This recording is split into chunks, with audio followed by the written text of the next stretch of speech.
감사하는 일들이 많아질 수 있도록 도와주셔서 아버지 하나님, 오늘 시간에도 주님 앞에 나와서 우리가 기도하기를 원합니다. 아버지, 우리의 기도에 귀 기울여 주시고 주님께서 늘 선하시고 참 합당한 길로 인도해 주심으로 우리가 하나님의 영광을 볼 수 있기를 간절히 기도드립니다. 자, 오늘부터 사도 요한복음 말씀을 같이 살펴볼 건데, 주님께서 은혜를 허락해 주시고 또 이 요한복음 말씀이 우리의 심령과 삶 가운데 그대로 능력으로 나타나시기를 간절히 기도합니다. 예수님의 이름으로 기도드립니다. 아멘. 오늘 말씀은 요한복음 1장 1절에서 18절까지입니다. 같이 한 절씩 교독하시겠습니다. 태초에 말씀이 계시니라. 이 말씀이 하나님과 함께 계셨으니 이 말씀은 곧 하나님이시라. 만물이 그로 말미암아 지은 바 되었으니 지은 것이 하나도 그가 없이는 된 것이 없느니라. 빛이 어둠에 비치되 어둠이 깨닫지 못하더라. 그가 증언하러 왔으니 곧 빛에 대하여 증언하고 모든 사람이 자기로 말미암아 믿게 하려 함이라. 참빛 곧 세상에 와서 각 사람에게 비추는 빛이 있었나니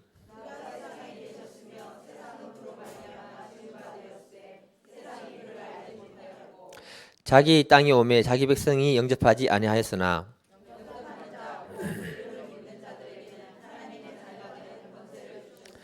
이는 혈통으로나 육종으로나 사람의 뜻으로 나지 아니하고 오직 하나님께로부터 난 자들이라.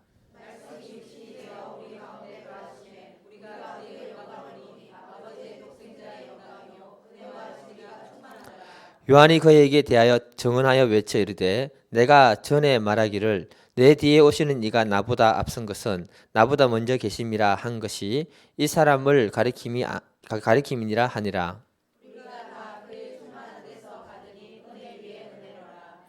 율법은 모세로 말미암아 주어진 것이요 은혜와 진리는 예수 그리스도로 말미암아 온 것이라.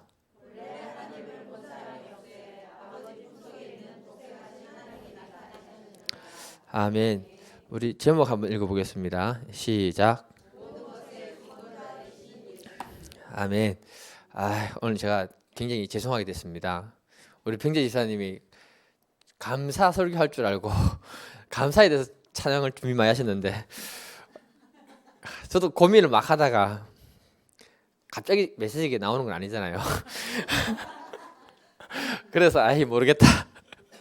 예, 다음 주는 추수 감사절입니다. 이번 주는 추수 감사절입니다. 예.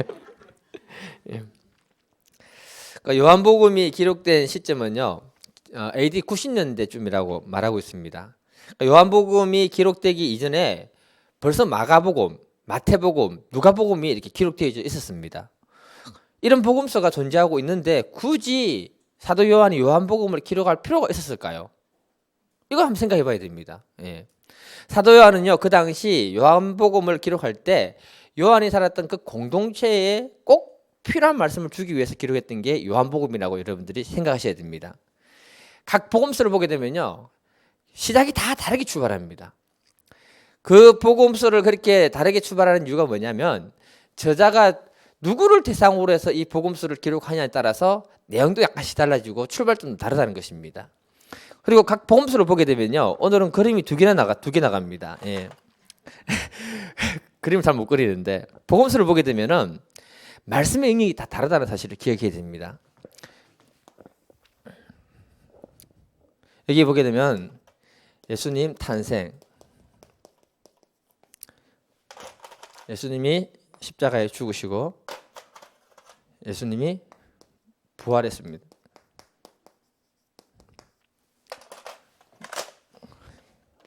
마지막에 재림이 있습니다. 복음서를 보게 되면 다 기록하는 그 범위가 영역이 다 다릅니다. 복음서를 보게 되면 마가복음을 보게 되면요, 마가복음을 보게 되면은 예수님의 공생에 대해서만 기록하고 십자가까지만 딱 기록을 합니다. 예. 그리고 여기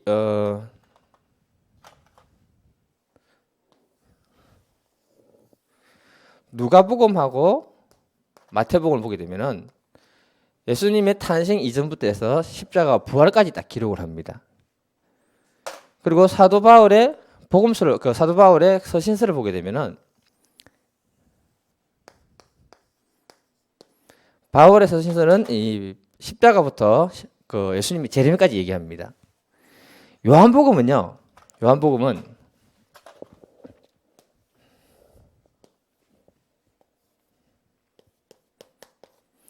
요한복음은 태초부터 해서 마지막 주님 다시 오실 때까지 21장을 보게 되면 내가 다시 오리라는 얘기를 계속 기록하고 있습니다. 복음서의 능력이 다 다르다는 것입니다. 예, 이 그림 한 장이면은 모든 걸 다 이렇게 설명할 수 있는데요. 오늘 본문도 보면은 다른 복음서와는 다른 게 출발하고 있다는 사실을 기억해야 됩니다. 그래서 이 사도 요한이 살았던 그 공동체가 그 시대에 어떤 문제들이 있었는데 그 문제에 대한 해답을 주기 위해서 사도 요한이 이것을 기록했다는 사실을 기억해야 됩니다. 사도 요한이 살았던 AD 90년대는요. 도미티아누스 황제가 정권을 잡고 기독교인들을 박해하기 시작하는 그 시점이었습니다. 그러면서도 그 시대는 뭐냐면 헬라 사상과 철학이 극대화되어 있던 그 시대였거든요. 그러니까 헬라 철학에서는 이데아라고 하는 순수한 순결한 영적인 원형체가 있다고 이렇게 생각했습니다. 이것이 사람의 세계로 와가지고 땅에 와서는 이 물체로 이렇게 물질로 변환됐는데 현상과 물질로 나타나는 이 세계는 악하다라고 생각을 가지는 거예요.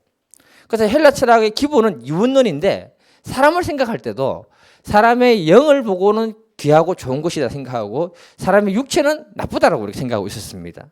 여기서 출발했던 것이 바로 뭐냐 하면은 영지주의가 출발했던 거예요. 이 사상이 교회에 들어오므로 초대 이단들이 예수님의 신성은 인정하지만 예수님의 인성은 부인하는 그런 결과가 들어갔다가 그 공동체에 이렇게 한참 이렇게 강하게 역사하고 있었습니다. 그래서 사도 요한은 뭐냐면 요한복음을 기록하면서 예수님이 어떤 분인가를 굉장히 자세히 서론에서 설명하고 있습니다. 오늘 우리가 보는 것은 한 일부분에 대해 한 3개 정도만 보는 것인데 굉장히 그 부분을 깊이 다루고 있다는 것입니다.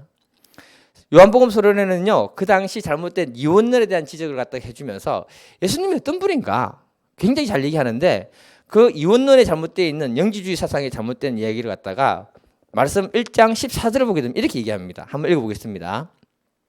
1장 14절 시작. 말씀이 육신이 되어 우리 가운데 거하심에 우리가 그의 영광을 보니 아버지의 독생자의 영광이요 은혜와 진리가 충만하더라. 사도 요한은 영으로 존재하신 하나님이 사람의 몸을 입고 이 땅에 오셨다라고 합니다. 근데 그 하나님을 보니까 은혜와 진리가 충만하더라고 이렇게 얘기하면서 하나님이 영으로만 있는 게 아니고 육으로 오신 하나님이라고 이렇게 반박하면서 얘기하고 있는 부분입니다. 그래서 요한복음의 특징을 보게 되면요, 요한복음에서는 예수님이 다른 복음서에 없는 특징 중에 하나가 뭐냐, 나는 무엇이다라는 얘기를 굉장히 많이 합니다. 이걸 다 에고엠이라고 하는데 7번이 있는데 뭐냐, 요한복음 14장 6절을 보게 되면은 나는 곧 길이요 진리요 생명이다. 나는 뭐다. 뭐 요한복음 15장 1절을 보게 되면은 나는 포도나무요 너희는 가지다. 나는 무엇이다.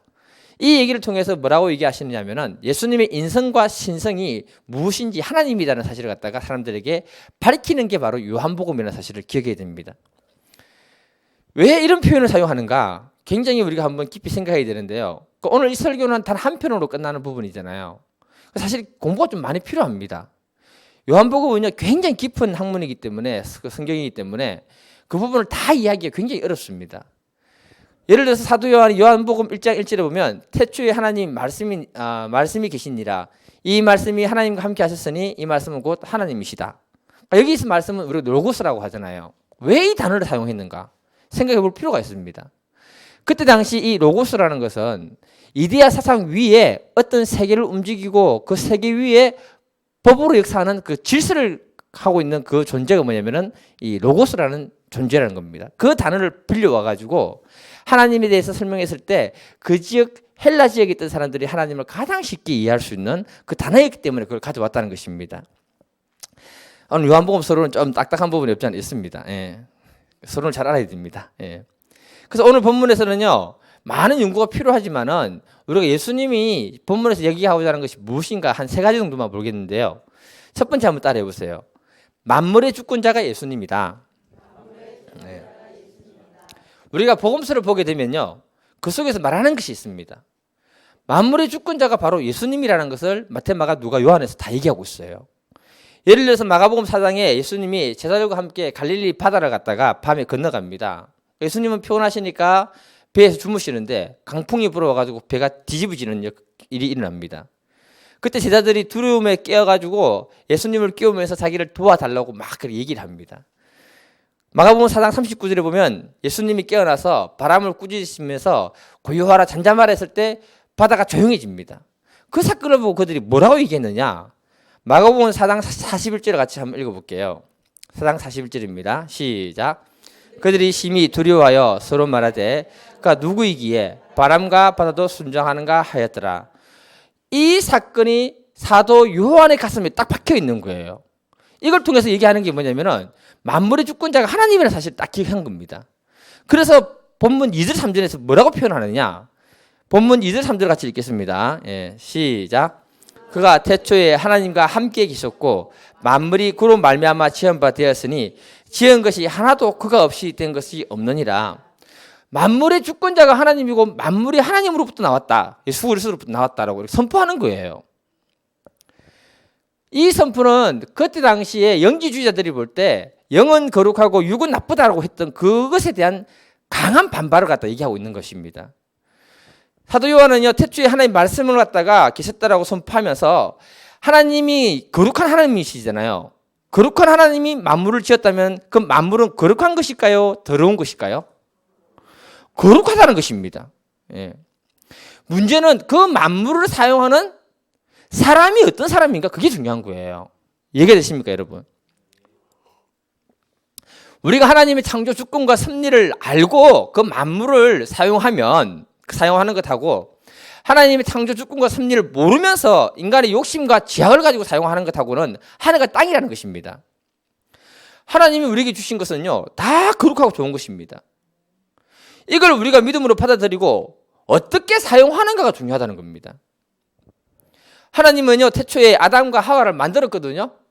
그리고 뭐라 했냐면 생육하고 번성하고 땅에 충만하라고 했습니다. 생육하고 번성하기 위해서 하나님이 우리에게 주신 게 뭐냐면 아름다운 성인 거예요. 이걸 통해서 부부간에 더 하나가 되고 아름다운 삶을 살 수 있도록 하나님 허락하신 영역입니다. 그런데 문제는 뭐냐? 인간이 범죄하고 타락하면서 하나님이 주신 그 성을 인간의 정욕을 위해서, 제약을 위해서 사용하니까 너무 지저분해지더라는 거예요. 그래서 성경은 뭐냐? 제약된 인간들이 정상적인 이성간의 성 문제를 뛰어넘어갈 때 얼마나 심각한 죄악이 생기는 걸 갖다가 기록해 놓은 겁니다. 그래서 성경은 동성애는 잘못됐다. 그리고 보면 수관, 근친상간, 온갖 더러운 비정상적인 성들을 얘기하면서 잘못된 거다. 그렇게 얘기하고 있는 것입니다. 그런데 오늘날은 어때요? 비정상적인 문제들을 사람들은 인권 문제로 얘기하면서 그걸 갖다가 정당화시키려고 노력한다는 겁니다. 그게 정당화되면 더 더러워지는 거예요. 나 더러운 얘기합니까? 문제는 뭐냐? 하나님이 주신 그 거룩한 것을 가지고 범죄한 인간들이 타락해서 그걸 어떻게 사용하나가냐가 그게 문제라는 겁니다. 그리고 그래서 더러워지고 추해지는 것입니다. 하나님이 우리에게 정복하고 다스리도록 주신 것들은요, 하나님의 주권과 영역 속에서 사용하는 것들은 다 아름답고 좋은 것이라는 거예요. 이걸 놓치면 안 된다는 거죠. 로마서 1장 21절에 보게 되면 하나님을 알되 하나님을 높이지도 않고 하나님을 향해 감사하지 않는 사람들의 인간의 생각이 허망해져 가지고 우상 숭배하게 되고, 로마서 1장 24절을 가게 되면 26절 7절 가게 되면 성적으로 타락해 버렸다고 얘기합니다. 좋은 것 가지고 우상 숭배하고 성적으로 타락해졌다는 거예요. 그게 다 말해주는 게 뭐냐면은 우리의 제약된 본성이 무엇인지를 얘기하는데, 이 본성을 가지고 얘기하면서 영지주의자들이 얘기하는 그 육체가 잘못된 것이 아니라 인간 속에 있는 죄성이 잘못된 것이고 하나님은 거룩한 것이고 하나님 만든 모든 것은 좋은 것이다, 이렇게 얘기하는 것입니다. 우리 기독교인들이 알아야 되는 게 뭐냐 하면요, 하나님은 교회를 만들었습니다. 여러분, 교회는 좋은 거예요? 거룩한 거예요? 나쁜 거예요? 헷갈리네. 좋은 거고 거룩한 거잖아요. 네. 근데 교회를 섬기는 사람이 어떤 사람들이냐, 어떤 마음을 가지고 섬기느냐에 대해서 그 교회가 나쁜 교회, 더러운 교회로 바뀌는 겁니다. 만물의 주인이 예수님이라면 우리는 그것들을 잠시 위탁받아서 섬기는 청지기에 불과하지 않습니까? 근데 그 만물의 주인을 잃어버리고 교회의 주인을 잃어버리면 그게 내게 되고 내 소유가 되니까 내 제약된 본성대로 그것을 마음대로 하려고 하니까 그곳에부터 문제가 생기는 것이고 타락해지고 더러워지기 시작하는 것입니다. 오늘날 교회는요, 진짜 주인인 예수님이 사라질 때요, 교회는 거룩함을 잃어버리는 거예요. 이것처럼 우리의 삶 가운데 내 안에 예수님을 잃어버리면 난 변질되는 겁니다. 내 안에 예수님이 계시지 않으면 목사라도 거룩한 척하고 폼 잡아도 변질되는 거예요. 내 삶과 내 육신의 주권자이신 예수님이 있을 때 우리가 거룩한 믿음의 사람이 되고 거기에 합당한 생활을 하게 되는 줄 믿습니다. 사탄 루시퍼가 타락한 이유가 다른 것이 아닙니다.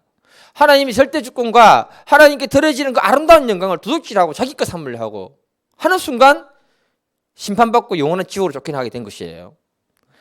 우리가 만물의 주권자이신 하나님을 깊이 인식하지 않으면 주님이 우리에게 허락한 그것들이 전부 더럽게 사용된다는 사실을 기억해야 되는 겁니다. 그러면 이혼론이 되는 거예요. 오늘 본문 9절에서 11절을 보게 되면요, 한번 읽어볼게요. 9절에서 11절, 네, 같이 읽겠습니다. 시작. 참빛 곧 세상에 와서 각 사람에게 비추는 빛이 있었나니 그가 세상에 계셨으며 세상은 그로 말미암아 지은 바 되었으되 세상은 그를 알지 못하였고 또 자기 상 오매 자기 백성이 영접하지 아니하였더라. 만물의 주권자 되신 예수 그리스도를 인정하지 않고 우리의 삶을 받아들이지 않게 되면 우리는 예수를 거부하게 되는 그런 존재가 되는 것입니다. 사도 요한은 그 시대 영지주의자들에게 만물을 거룩하게 하신 분은 예수님이다. 그 예수님을 받아들이지 않는 너희들이 잘못됐다. 이렇게 지적하고 있는 거예요. 하나님은 거룩하시고요, 하나님 만드신 만물은 다 거룩한 것입니다. 여러분, 만물이 하나님을 찬양하는 거 봤습니까? 만물이 하나님을 찬양해요. 그런데 하나님이 나한테 뭐라고 했는가 아세요? 유독 인간들만 나에게 찬양을 돌리지 않는다. 제가 보고 얘기한 겁니다. 우리가 하나님이 주신 것들을 하나님의 주권과 영역 속에서 마음껏 아름답게 사용할 수 있기를 간절히 기도드립니다. 그래서 우리의 가정과 교회와 이 나라를 우리가 잘 다스릴 때 하나님의 영광이 그곳에 나타나게 되는 줄 믿습니다. 두 번째 한번 따라해 보세요. 역사의 주권자 되신 예수님. 10절에 뭐라고 하느냐면 그가 세상에 계셨으며 세상은 그로 말미암아 지은 바 되었다라고 말씀하십니다. 이 말은 뭐냐? 세상 역사의 주권자는 누구다? 예수님이다. 그걸 선포하는 거예요. 사실 사도 요한이 요한복음을 쓸 당시 AD 90년이라 했잖아요. 그러면 그때 로마의 황제들이 있습니다. 네로 황제 때 대대적인 핍박이 있었거든요. 그리고 AD 90년대 도미티아누스 황제가 정권을 잡게 됩니다. 96년까지 정권을 잡습니다. 그때 기독교인들을 굉장히 많이 핍박했고 사도 요한은 밤무숨으로 유배를 보내고 그곳에서 사도 요한이 요한계시록을 썼던 것입니다. 그런 시점에서 기독교인들과 세상 사람들이 볼 때 세상의 주권자가 하나님으로 보이겠습니까? 로마의 황제가 보이겠습니까? 세상 사람들은 대부분이 다 세상의 주권자는 로마의 황제라고 이렇게 생각하기 쉽습니다. 그런데 사도 요한은 뭐라고 하느냐? 세상의 주권자는 하나님이다. 역사의 주권자도 하나님이다. 그래 얘기하는 겁니다. 우리 12절을 일단 한번 읽어볼게요. 12절 시작. 영접하는 자 곧 그 이름을 믿는 자에게는 하나님의 자녀가 되는 권세를 주셨으니. 요한복음에 사용하는 특별한 단어 중 하나가 뭐냐? 하나님의 자녀의 권세라는 단어를 사용하고 있습니다. 이 말은요, 그 시대 배경을 굉장히 잘 말해주는 거예요. 왜냐하면은 그 시대 로마 시대 황제나 그 장군들이나 그들이 양자를 많이 입양했습니다. 그러면 그 양자는 그 아버지의 모든 특권과 권세를 그대로 누리도록 했거든요. 네로 황제가요, 죽고 난 다음에 황제가 되려고 세 사람이 서로 싸우기 시작합니다. 갈바하고 오토, 비텔리우스 이 세 사람이 싸웁니다. 그리고는 서로 암살을 하면서 세 사람이 단기간에 죽어버립니다. 그래서 그때 로마 원로원에서 누구로 갖다가 황제로 부르냐면은 베스파니우스 사령관을 부릅니다. 이 사람은 어디 있었느냐? AD 63년부터 73년까지, 왜냐면은 예루살렘이 로마의 첫 번째 항거했던 대항거 기간이거든요.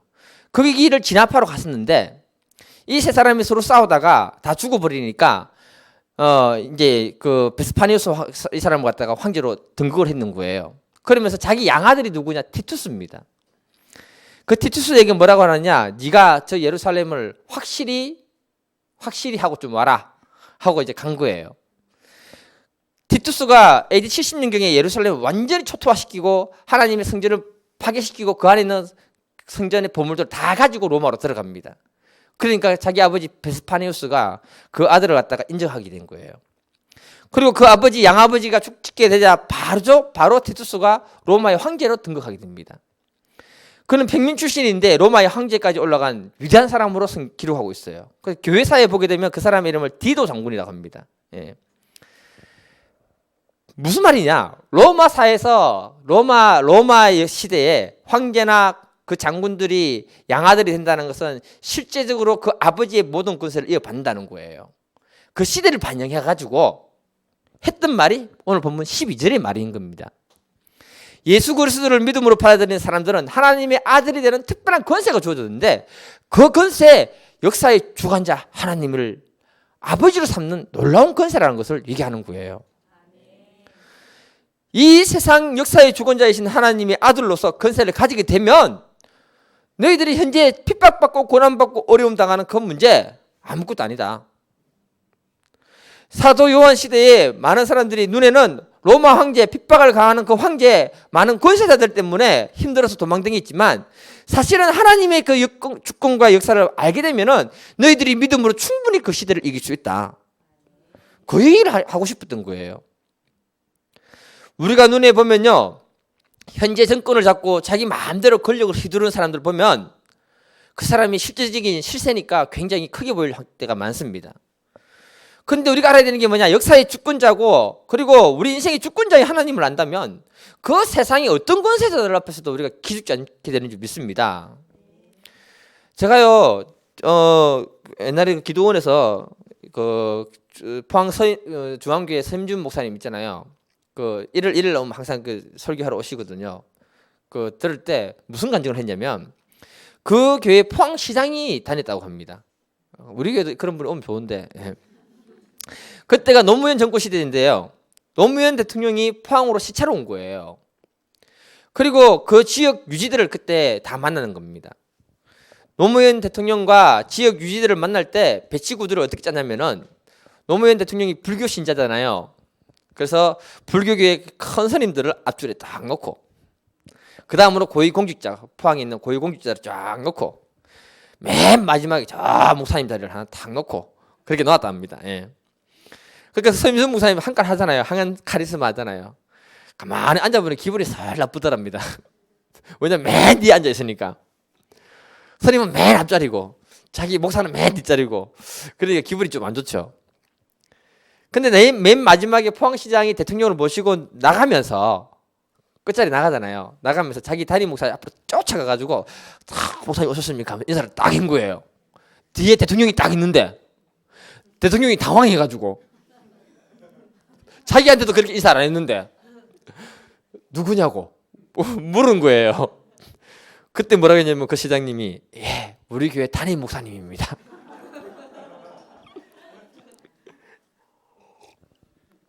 그렇게 인사하니까 서임준 목사님도 당황해가지고 눈짓하면서 빨리 가라고 이렇게 한 거예요. 근데 기분이 은근히 좋아지더랍니다. 그러니까 나중에 목사님이 그분을 불러가지고 왜 그러냐 물었더니 혹시 니 대통령한테 잘못 보이면은 손해보는 거 아니냐 그렇게 얘기했더니 하는 말이 대통령의 임기는 5년밖에 안 된대요. 근데 목사님과 하나님은 영원하다는 거죠. 별로 아멘 안 하시는데 그때 그 말 들으면서 진짜 저분 진짜 믿습니다. 보통 사람들은 정권의 실세에게 어떻게 잘 보일 것인가 정치적인 얘기할까 봐 입 다뭅니다. 지금 마음에 안 들거든요 저는요. 예. 유익을 얻으려고요 꼬리 딱 내리는 거예요. 예. 그런데 이분은 하나님을 사랑하니까 대통령 5년밖에 안 된다 이거예요. 하나님과 하나님 종을 인정해버리는 거예요. 역사의 주권자가 하나님이란 겁니다. 실제 성경에 보게 되면 빌라도가 예수님을 신문합니다. 그러면서 무슨 말 하느냐? 요한복음 19장 10절 한번 읽어볼게요. 시작. 빌라도가 이르되 내게 말하지 아니하였느냐? 내가 너를 놓을 권한도 있고 십자가에 못 박을 권한도 있는 줄 알지 못하느냐? 전에 개정판에는 그 권한이라고 표현 안 하고요. 전에 개혁 한글판에는 권세라고 했습니다. 내가 너를 놓을 권세도 있고 뭐 십자가에 못 박을 권세도 있다 이렇게 했습니다. 근데 예수님이 요한복음 19장 11절에 뭘 했느냐? 예수께서 대답하시되 위에서 주지 아니하셨더라면 나를 해할 권세가 없었으리라. 실제 빌라도가 자기 힘으로 예수님을 죽일 권세도 있고 살릴 권세도 있다 했는데 예수님 뭘 했느냐? 하나님이 잠깐 허락한 그 권세 때문에 네가 지금 내 앞에 서 있다. 우리가 알아야 되는 게 뭐냐? 로마 시대나 지금 이 시대나 세상의 권세 잡은 자들 앞에서 우리가 꼬리 내리지 않기를 간절히 기도드립니다. 그 권세 하나님이 잠시 허락했다는 거예요. 우리가 하나님 앞에서 믿음으로 살아갈 때 하나님 우리를 높이실 줄 믿습니다. 세상에 권세 가진 분들이 있다면 그분들이 해야 되는 게 뭐냐? 부정부패에 연루되지 말고 가난하고 약하고 힘든 자들을 위해서 힘을 써주는 그런 권세가 될 때 하나님 그 사람을 더 높이게 되는 줄 믿습니다. 골로새서 2장 10절에 보게 되면 너희도 그 안에서 충만하여졌으니 그는 모든 통치자와 권세의 머리시다. 우리 예수님이 모든 통치자와 권세자들의 머리가 되신다라고 선포하고 계십니다. 오늘날 한국에는요 고위 공직자들 중에 예수님을 믿는 사람들이 많습니다. 이분들이 정말 잘해야 되는 게 뭐냐? 제발 뇌물 받지 않도록 중보기도 해야 됩니다. 그리고 공평하게 하나님의 뜻을 따라서 억울하고 약한 자들을 돌보는 일에 그들이 힘쓸 수 있도록 중보기도 해야 되는 거예요. 그럴 때 하나님이 그 사람들을 통해 가지고 하나님의 올바른 권세가 쓰여지는 것입니다. 우리가 기도해야 되는 건 다른 게 아닙니다, 여러분. 특히 법조계에 계신 분들을 위해 기도해야 됩니다. 그분들이 하나님 편에서 바른 판단을 가지고 할 수 있어야 되는 거예요. 점점 우리의 사상과 우리의 그 가치관이 흐려지기 때문에 잘못된 법이 세워지게 되면 그 법 때문에 우리가 피해를 보게 되는 겁니다. 그래서 우리는 그들을 위해서 중보기도 해야 될 줄 믿습니다. 세 번째는 뭐냐? 따라해 보세요. 생명의 주권자가 예수님이시다. 사도 요한이 3절에서 만물이 예수로 말미암아 지음받았다고 선포했습니다. 그리고 4절에서 이렇게 얘기합니다. 4절을 읽겠습니다. 시작. 그 안에 생명이 있었으니 이 생명은 사람들의 빛이다. 사도 요한이 예수님을 소개할 때 예수님 안에 생명이 있다는 거예요. 이 말은 예수님이 생명의 근원이고 출발점이라는 겁니다. 이 선포가요 그 당시 굉장한 겁니다, 여러분.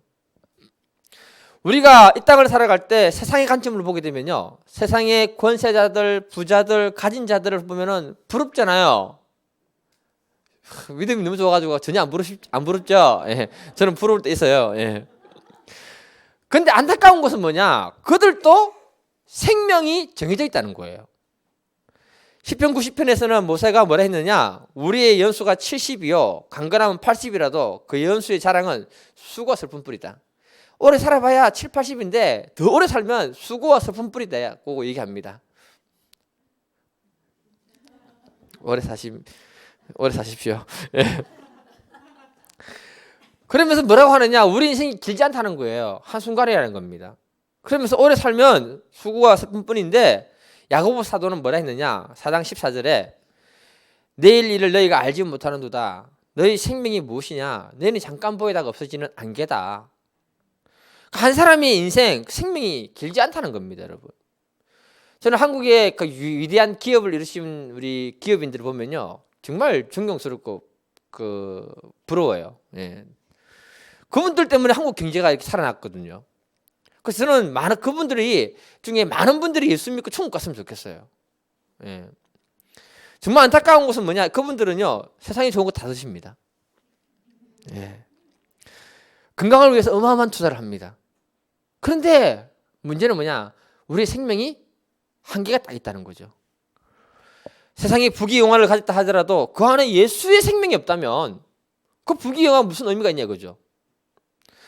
만약에 그분들에게요 내가 30년만 더 살게 해줄 수 있다 이렇게 해가지고 팔면은 사기겠지만 내가 정말 30년만 더 살도록 준다 하면은 그분들은 엄청난 재산 팔아서 30년 살라 할까요? 안 할까요? 하겠죠. 안 하면 이상하죠. 그런데 그 생명의 주권자가 예수님이다. 굉장한 선포입니다. 그 당시 로마 시대의 황제가 생명의 주권자가 아니고 우리 주 예수가 생명의 주권자라고 얘기하고 있는 거예요. 하나님은 공평하십니다. 올 때 발가벗고 갔고요. 갈 때는 수의를 입고 가지만 가지고 가는 것은 아무것도 없습니다. 예. 성경은 히브리서 9장 27절에 뭐라 하느냐? 한 번 죽는 것은 사람에게 정해진 일이고 그 후에는 심판이 있다. 이게 사람에게는 가장 공평한 하나님의 방법이라는 거예요. 요한복음 특징이 뭐냐? 1장에서는 있잖아요.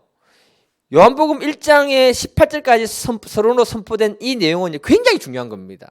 그 선포된 내용에서 예수님이 정말인지 아닌지를 사건을 통해서 증명하는 게 요한복음입니다. 생명의 주권자가 예수님이라고 요한복음 1장에 얘기했는데요. 요한복음 안에 들어가면 생명이라는 단어가 16번이나 나옵니다. 그리고 요한복음을 기록한 목적이 이것 때문이라고 기록합니다. 읽어볼게요. 요한복음 20장 31절입니다. 시작. 오직 이것을 기록하면 너희로 예수께서 하나님의 아들 그리스도이심을 믿게 하려 함이요 또 너희로 믿고 그 이름을 힘입어 생명을 얻게 하려 함이라.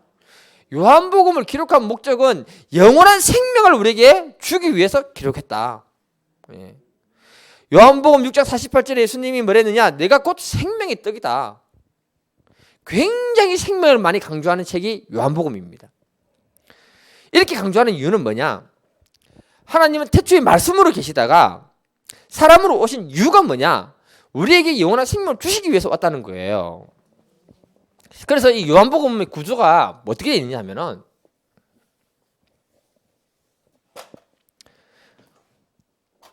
우리 예수님은 로고스의 하나님이에요.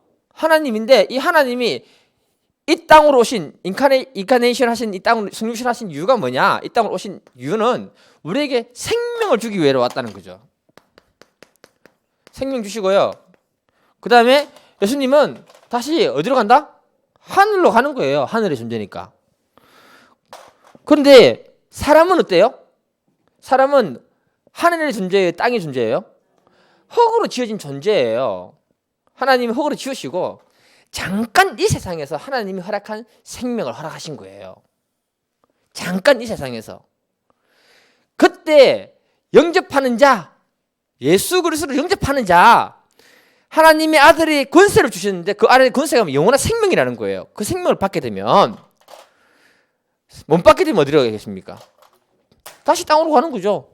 예, 왔던 데로 가는 거예요. 그림 안 그리다 그러니까 안 되네. 이리 가는 거예요. 다시 이 사람은.